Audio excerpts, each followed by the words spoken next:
All right, so here we are again, another reaction we've seen before. So this time we're looking at hydrolysis, but with a base. So ester hydrolysis via aqueous base. All right, so here we are. So again, we're doing hydrolysis, right? So we are cleaving that bond. This time we're using a base, also known as saponification. And here we're taking our triacylglycerol and we are reacting it with a strong base. Now note the stoichiometry. I know some of you love that word and some of you hate that word. If you notice in the last set of reactions, the acid hydrolysis, I needed 3 waters because there were 3 ester bonds to be broken. Same thing here. I need 3 bases to break my 3 ester bonds. Okay, this is going to occur, my conditions are water, and we also need some heat.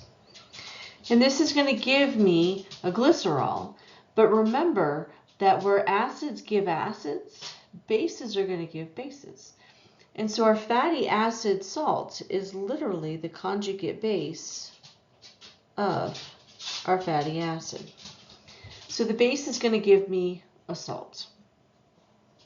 Okay, so again, you can see here where I am cleaving that bond in the ester.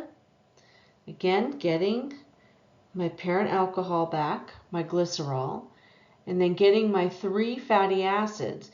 But again, this is the conjugate base of the fatty acid. This is a salt.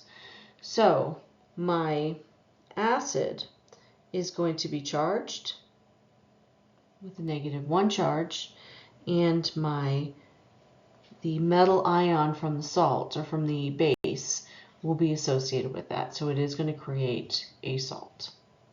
And it will create 3 of those salts, again, because I'm breaking 3 bonds.